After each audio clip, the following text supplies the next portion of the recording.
Hello everyone, my name is Michelle and thank you so much for clicking on this video. If you could, please give the video a like before exiting and please consider subbing. Today we'll be watching the first episode of Game of Thrones.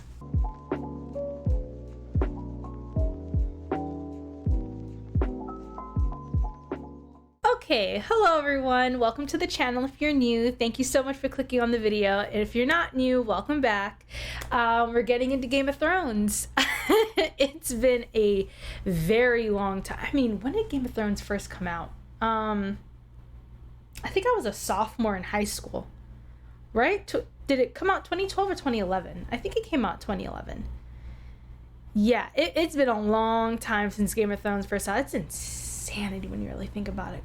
God, I'm old. Anyways, it was during the lockdown of 2020 that I decided to pick up the books. Just as a FYI, sorry, I should have probably started with this. I watched the show, but I never went back to the show after the way it ended. I kind of noped out. Well, not noped out, like I stuck to the very end, but I never rewatched the show. I didn't really go back to it. After reacting to House of the Dragon and during lockdown, I read all of the books. So I thought, oh, okay, let me go back and watch it again because I just got finished reacting to House of the Dragon. So I'm like, this will be fun to like go back and see things that they did differently. It's not going to be like a comparison kind of reaction where I'm going to be pointing out everything the show did differently, because if I did that and just like, I don't know, I'd be creating 3-hour-long videos, and no, that's not happening. So I'm just gonna watch, and it's really just for my pleasure. You all can tag along. Anyways, grab a snack, grab a drink, whatever it is you like to do when you watch your favorite reactions. Just get comfortable and let's get to. Oh my god, it's been so long.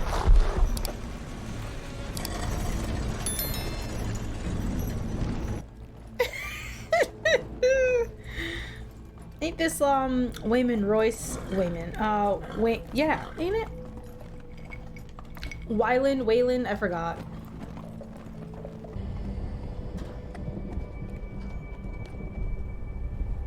That is beautiful. When you really think about it, this was in 2011.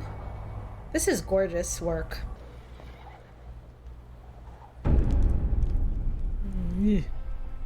Oh, good God. Oh, that is disturbing.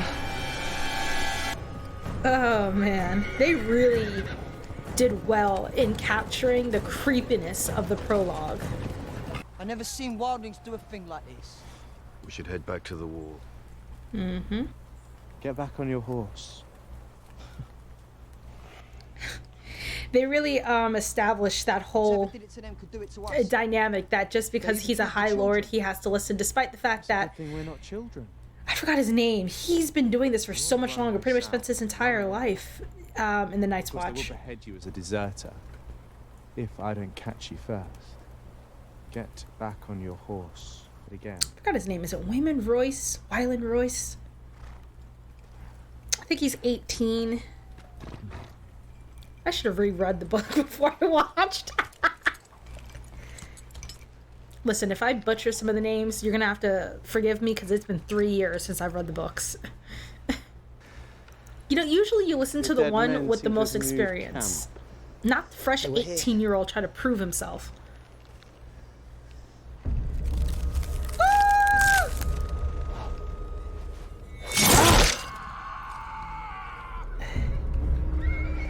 I honestly don't remember this.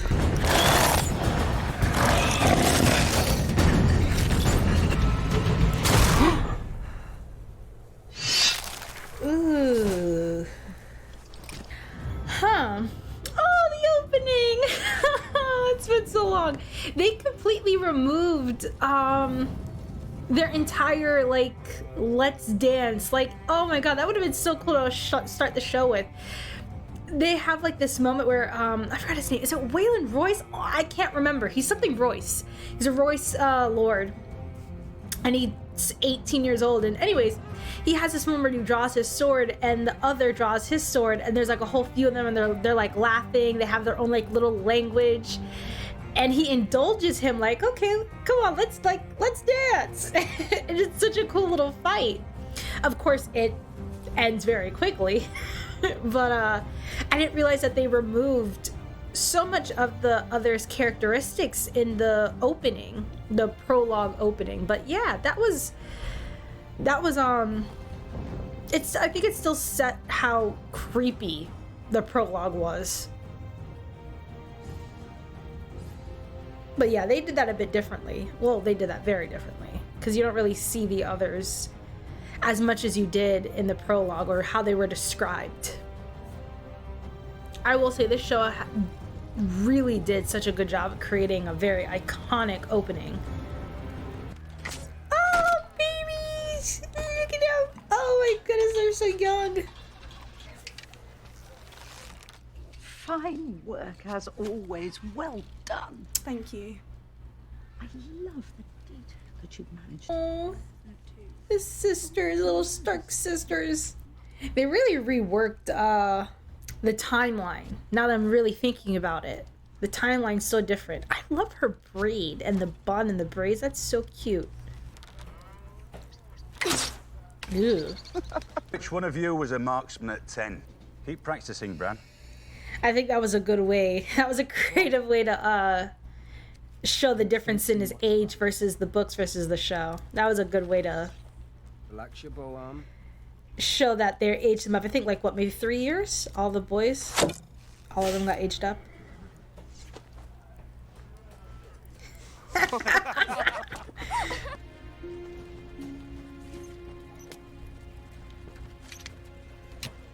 Oh god. Ugh, I hated this aspect of Catelyn's personality.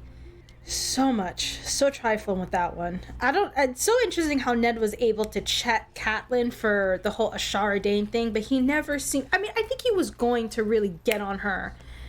In the scene where they learn about the letter that Lysa sends, I think in that scene in the books, I feel like Ned was finally gonna tell Catelyn to back off Jon. No, I broke my oath. I should have gone back to the wall and warned them, but I saw what I saw. I saw the White Walkers. I think that's an interesting change, because we get to see the creepiness of the others, and then all you get is Ned telling Bran the ramblings of a madman. Like, you don't really hear him plead his case to Ned. I, Eddard, of the House Stark, Lord of Winterfell and Warden of the North, sentence you to die. He's so handsome. Like, it's insane how handsome Richard Madden is. Like, it's criminal. That is like just a good looking man. Like, like truly. This looks so damn real. I wonder if they really did get a dead deer and then worked around it, because that is damn good. Look at pups. Okay, now that looks very fake. It's a dire wolf.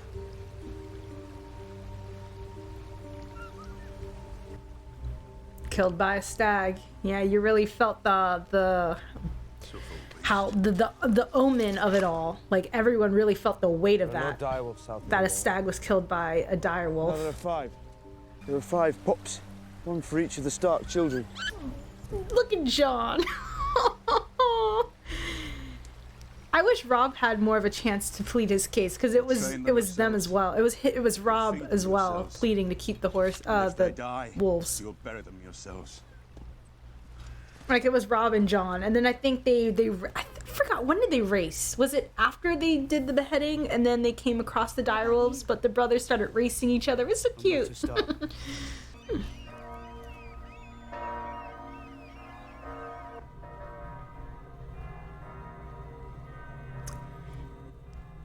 I hate to compare, but I feel like thinking of the House of Dragons first episode versus this first episode, I feel like you got to see so much more. Like, you felt the scope of the world and just how big it is in this first episode more than you did in House of the Dragon. I feel like because they had the spin-off, they kind of just, well, I should say because they had Game of Thrones and it's already established, they didn't really delve too much into different locations, so the world felt a bit smaller. As your brother, I feel it's my duty to warn you. You worry too much. It's starting to show. And you never worry about anything. What if John Aaron told someone? But who would you tell? My husband?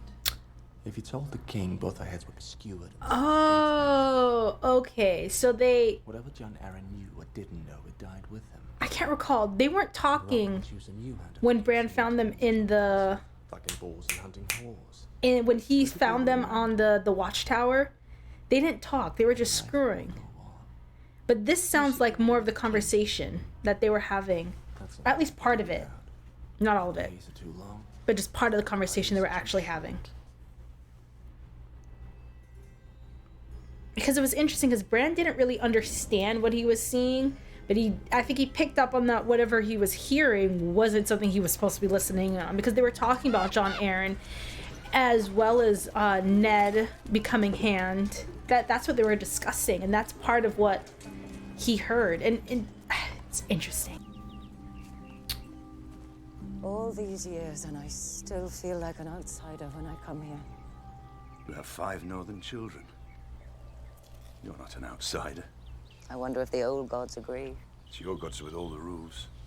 Speaking of, it's so sweet that he Sorry, my love. built a sept for her. Tell me. There was no sept in It's a Winterfell. raven. John Aaron is dead. A fever took him. Sister, the boy. They both have their health.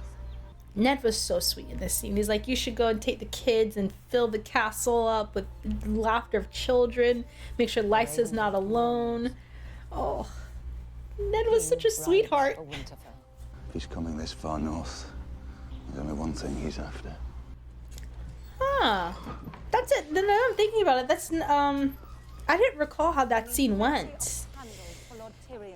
He was happy to hear Robert was coming. A man of his stature. Like he was laughing and smiling, and I think it was Catelyn who was more weary because of the omen, the stag killing the direwolf that was in her head when they heard Robert was coming. Why's your mother so dead? Hey. What are you doing with that son? Aww. Go on. I love how Rob, Fiona, and John all smiled at seeing that. Oh, you siblings! Oh my goodness! Oh, your heart breaks knowing everything that happens to them. Oof.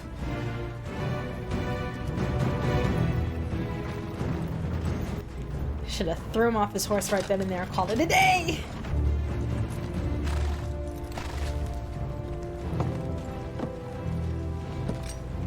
This poor man had to look. I was like, is that him? That is not my Robert. We've got fat. He's like, bitch, I know you ain't talking.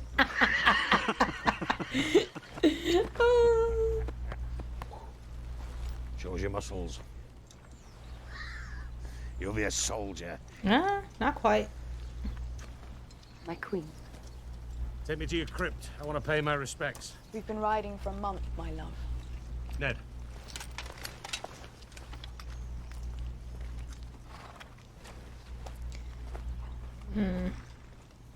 But Ned was happy that Robert asked. That's the first thing he asked, if he can see Lyanna. Oh. Tell me about John Aaron. One minute he was fine, and then burned right through. You gotta love how he he takes 2 steps down the crypt, and Ned comes out with a completely different look. You remember me at 16? I need you, Ned. Down at King's Landing, not up here where you're no damn use to anybody. Lord Eddard Stark, I would name you the Hand of the King. You helped me win the Iron Throne, now help me keep the damn thing. I have a son, you have a daughter. We'll join our houses.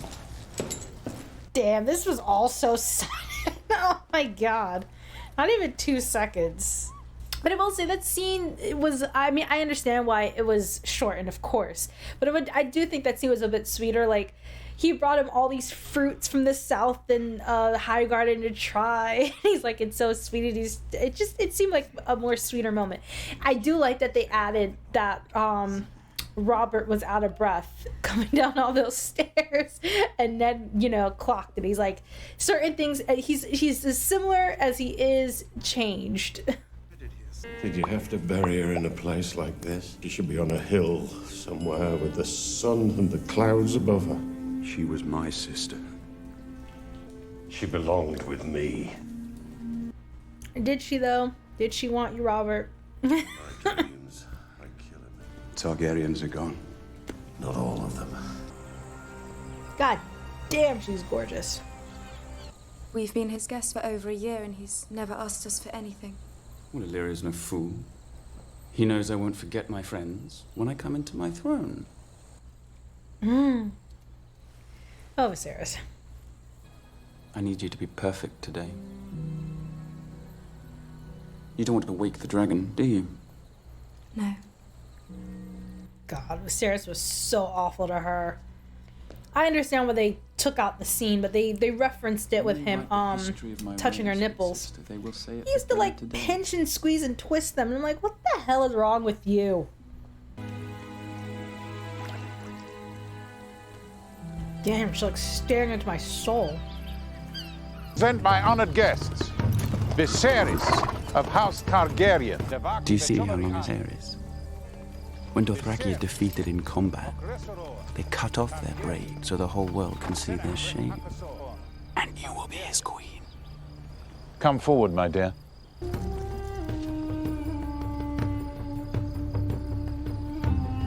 I will say these two outsold everybody in the looks department. Like, they made one hell of a couple in terms of looks. Oh my god. No. I wish they'd brought back Illyrio, but I think because they axed the whole young Griff plotline, I guess it made sense they got rid of Illyrio. Drink secret toasts to your health. Lies. They cry out for their Danny's in the background. Look at him eating up those lies. Do you take me for a fool? Yes. I take you for a king. I don't want to be his queen. I want to go home. So do I. I want us both. That's right. They went to go see him. Khal Drogo didn't go to them. So when she said she wants to go home, she meant she wants to go back to Illyrio's palace, and he took it, and she wants to go back to the Seven Kingdoms. Like, with an army. No, I just wanted to go back to the palace. With Khal Drogo. I would let his whole tribe fuck you. God, Viserys. All 40,000 men and their horses too, if that's what it took. I'd push him down the stairs. He will like me. What if he thinks I'm ugly? And he is the stupidest prince that ever lived. I don't remember this. To leave home? He'd have to leave me. And Catelyn wanted her to be queen. In fact, she kept damn near begging Ned to say yes. Oh, that's right. Is he dead yet? They did have Jon outside rather than inside the Uncle Benjamin. the hall. Oh, you got bigger. Now think about it, this is a Rode all little day. too. I kind of preferred the way they did it in the books because it was so much sadder. Lady Stark thought it might insult the royal family to see the bastard in their midst. Oh no. Well, you're always welcome on the wall. You were in there. You were just in the back. bastard was. I kind of wish they kept Arya and Jon's like introductions because it paralleled them so beautifully. Like they were both on the brink of tears. Like when Arya runs away from her like needling thing, she's damn near crying, and Jon runs out of the feast damn near crying. What you doing back there? And then that's how he comes across Tyrion. Preparing for You're Ned Stark's bastard, aren't you? Oh. Oh, Jon. Did I offend you? Sorry. Let me give you some advice, bastard. Forget what you are. The rest of the world will not. Wear it like armor, and it can never be used to hurt you. What the hell do you know about being a bastard? All dwarves are bastards in their father's eyes. What a line.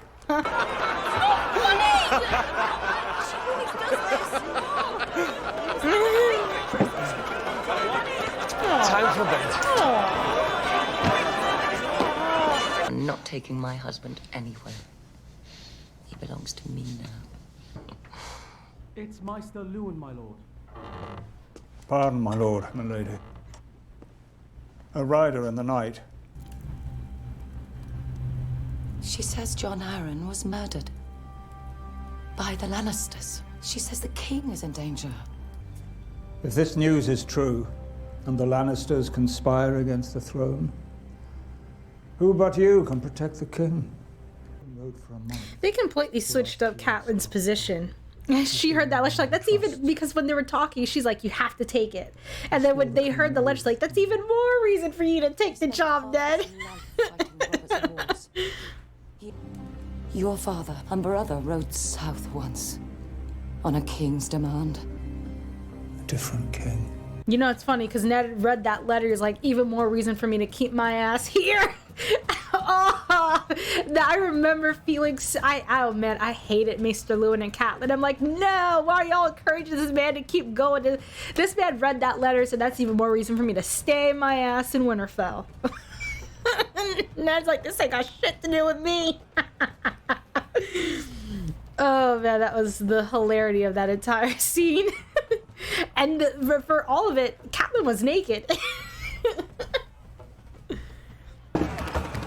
A small gift for the new Khaleesi. Songs and histories from the Seven Kingdoms. Jor's, now I'm thinking about Jor's character in the show, so much better than the books. The books, he's so creepy. Like, I just, every time he's around Dad, I'm like, get away from her, you weirdo. The eggs. And it all begins. Dragon's eggs, the ages have turned them to stone, but they will always be beautiful. Oh, hey, Summer. Come on. That's right, he didn't name Summer yet. Oh, Bran. You should have listened to your mama and stopped climbing. Yeah, this entire scene is funny because when he comes across Jaime and Cersei, they're talking of Cersei's so freaking funny, like, 'cause she's on the money. She's suspicious about why Ned said yes, because she thinks he said yes because Lysa and Lysa would know about their secret, that they're together. But what she doesn't know is that Lysa sent a letter saying that she done killed John Arryn.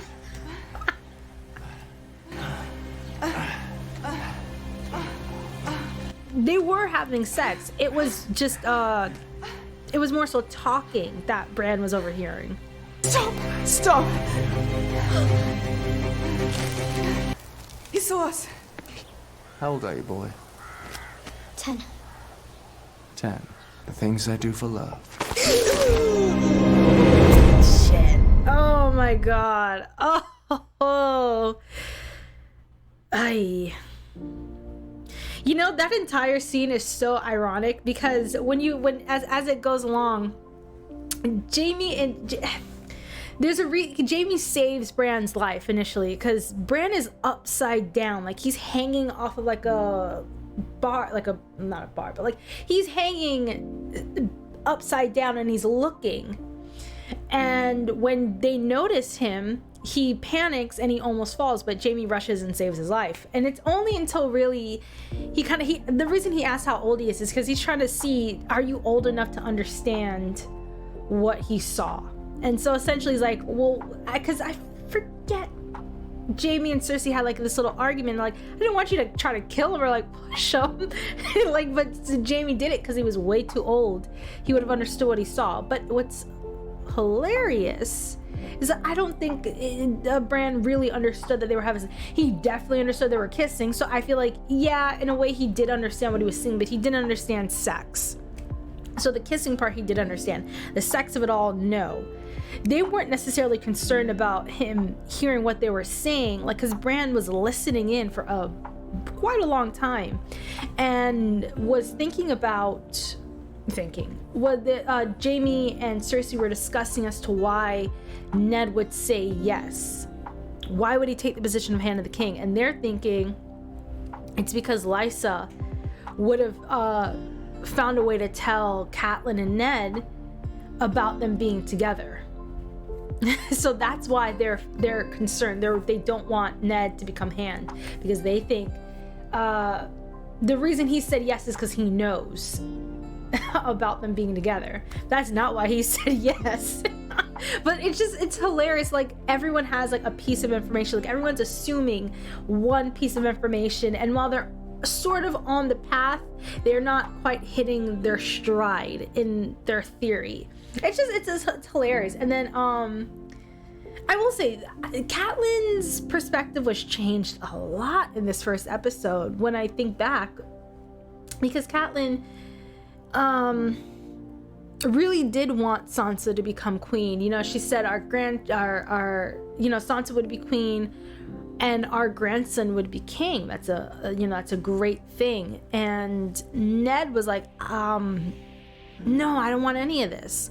And then after that is when Maester Luwin comes in with the letter, and I think the letter was actually hidden in some kind of compartment or whatever. It wasn't just a letter. Anyways, Maester Luwin comes in and he's like, I got this letter just for you, Catelyn. You have to read it. And she reads it and she tells them, and Ned is like, well, this is even more reason for me to stay. And Catelyn's like, this is even more reason for you to go.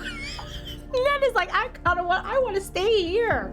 It's like he hears a possibility that Robert's life is endangered and is like, he has a King's Guard. That's not my problem. That's just so freaking funny how Ned was like, I want none of it to do with me. I think they kind of alluded to the whole Catelyn and Jon thing in that scene, in the opening scene where they're looking at each other.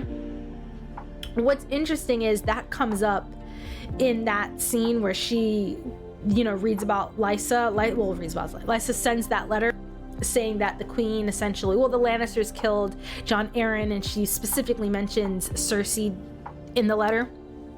Now, after they convince Ned, like, you gotta go, you gotta become Hand, you gotta protect Robert. Once he eventually like caves into it, I feel like I wasn't clear on the whole why Catelyn wants Ned to take it. It's not just because Sansa will be queen. It's partially because she's afraid for Ned.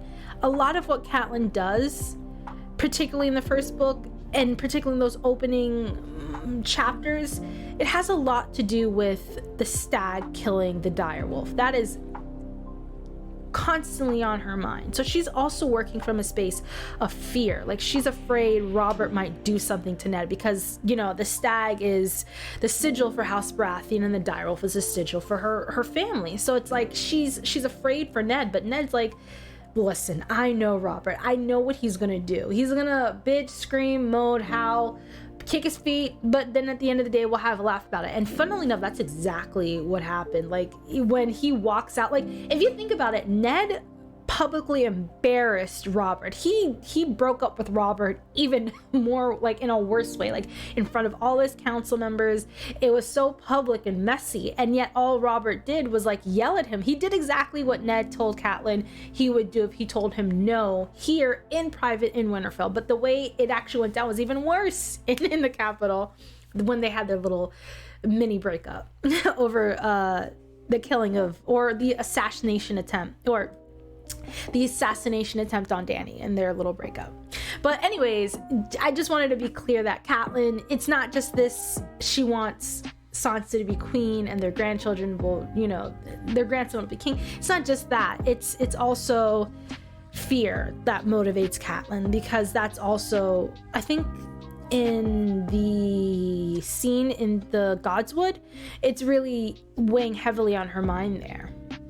So, because when Robert, they hear, like, Ned is excited to hear Robert's coming, like, oh, my old friend, like, oh my god, I hate these fucking Lannisters, but it's my old homie, he's coming to see me, and he's happy. But Catelyn's not, because it's like, you all just found a direwolf killed by a stag. I'm not happy at all. She's very unsettled. A lot of people in Winterfell are unsettled, and the king coming, the house Baratheon, the stag is coming. Like, no one's really thrilled about this. It's a dangerous omen is looming over everything that they do.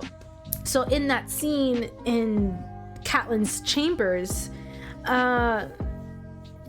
she's motivated by two things: wanting to protect her husband, even though you know he does have the right of it. Like, he's not gonna kill Ned. Robert's not gonna do anything to Ned.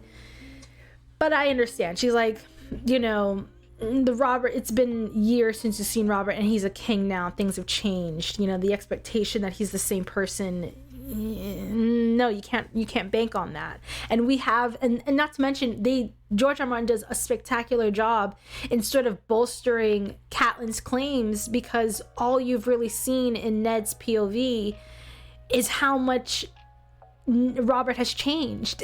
Like, he's changed so much, so that just bolsters Catelyn. Like, he's not the same man. Like, you can't say no to him. But yeah, as it turns out, Ned had the right of it, because as much as he notices there are things different about Robert, when he's like, they're going down the stairs of the crypts of Winterfell, he's talking about all of these like indulgences, and he's like, yeah, Robert will be Robert at the end of the day. Like, he still loves his food, he still loves his wine, he still loves his women. That has not changed about the man at all. So Ned is really someone who understands that just as much as he's changed, there's so much still the same about the man. Now, something they completely took out of that scene is the whole Ashara Dayne. Well, it's more so in Catelyn's head. Like, the one time that she was really ever scared of Ned was when she brought up whether or not Ashara Dayne was the mother to Jon Snow, and Ned shut that shit down immediately. She said Catelyn said, like, Ned cut her a look. And then he's like, who did you hear that from? And apparently all the people were whispering, all the housemaids and all of that. And Ned must have had a stern talking with them, but Catelyn said, I never heard the name Ashara Dayne whispered in Winterfell ever again. So if Ned had that kind of sway, that kind of power, I always wondered why the hell he did not handle Catelyn and the way she treated Jon. Like, you would think he would have gotten a hold of that the second it happened, and it seemed like in that scene he was going to. He was definitely gonna, because essentially Ned says, okay, well, if I'm going to become Hand of the King, this is how things are going to happen. I think Catelyn assumed she was going to come with him to the capital, but Ned's like, no, you need to stay here in Winterfell, because Robb is going to have to take over my position, and he's going to need you to help guide him. Like, no, you want me to go? You got to stay and help Robb and Maester Luwin and all of that. So Catelyn is told she has to stay.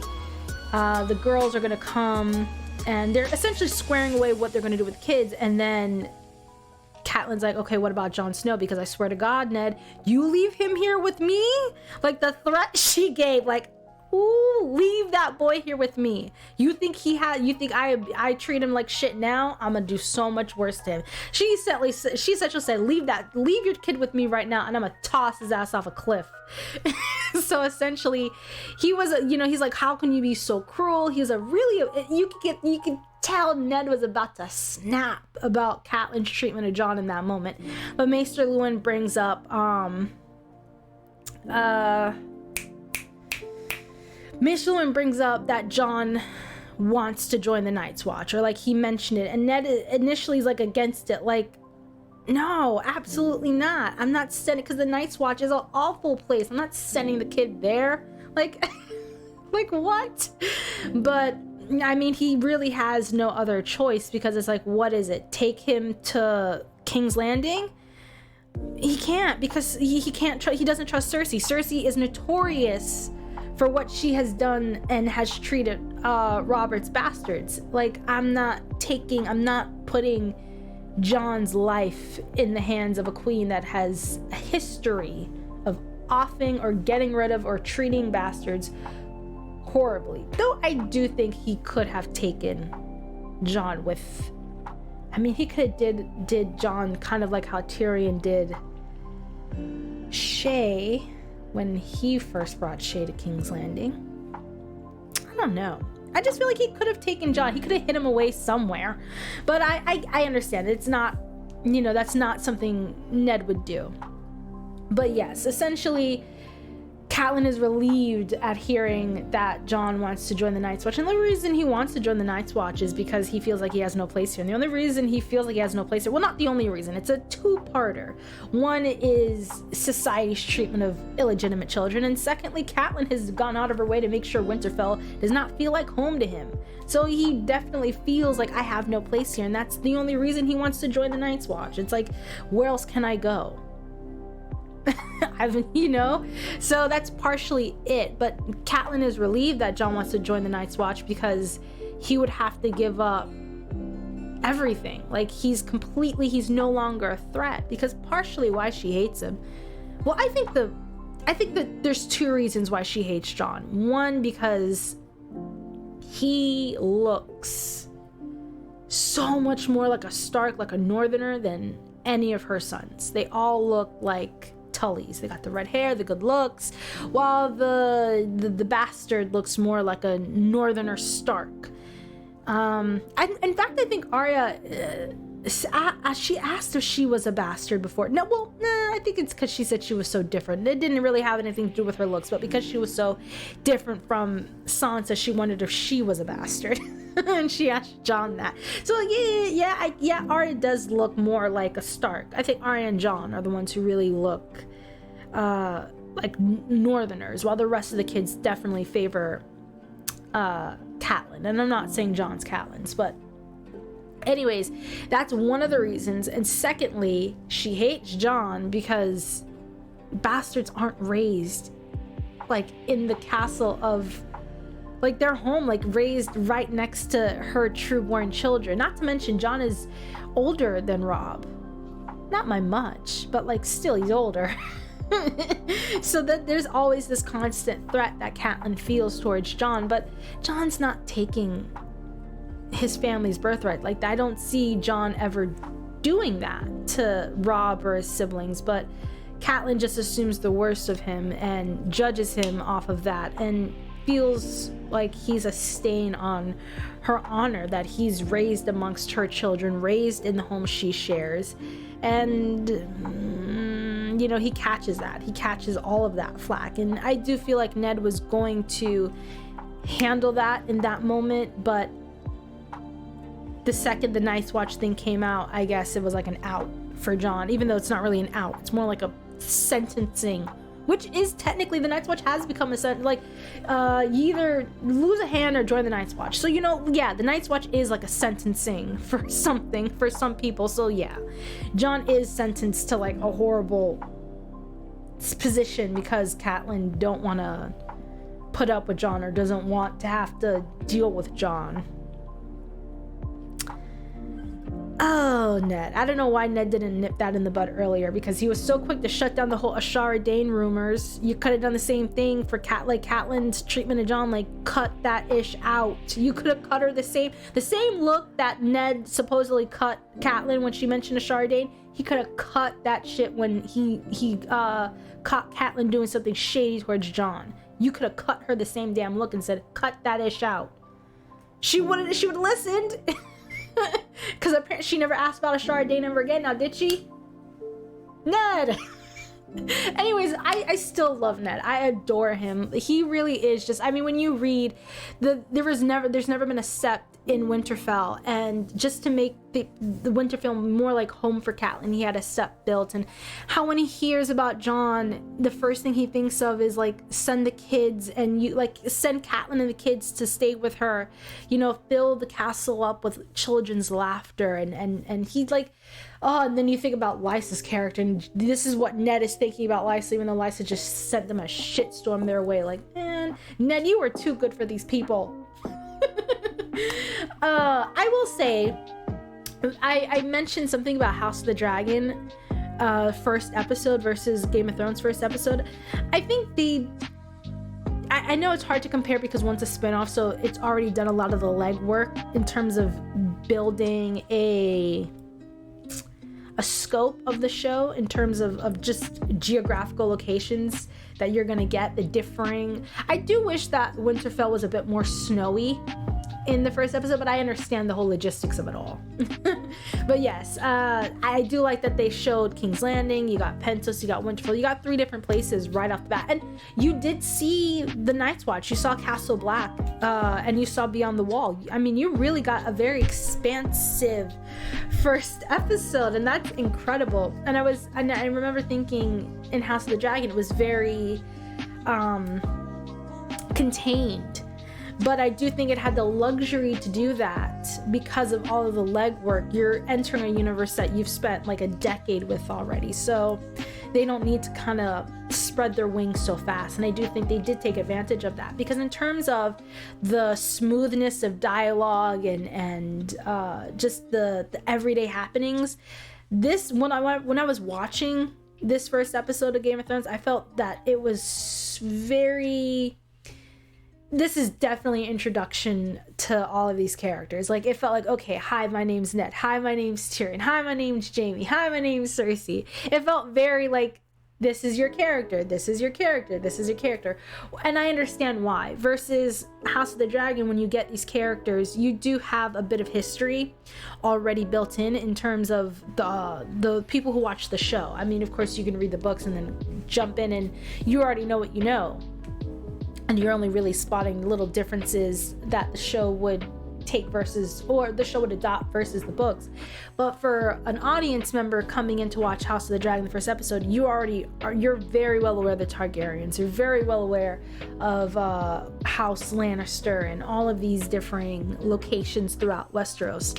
So you have the luxury to just pop in and give pretty, I would say, natural dialogue. I feel like House of the Dragon did well with I don't know if there's a phrase for it, but dialogue that feels not like explanatory, like dialogue that's not explaining to the audience that this is where we're at. I feel like the first episode of House of the Dragon, the conversations felt like, just in that first episode, where it felt natural. Like, these are two people having a conversation and they're inviting you in. Versus Game of Thrones first episode, where it's like they're having a conversation and they're very well aware that you don't know what this is about. So that certain dialogue is catered towards the audience so they can pick up on it.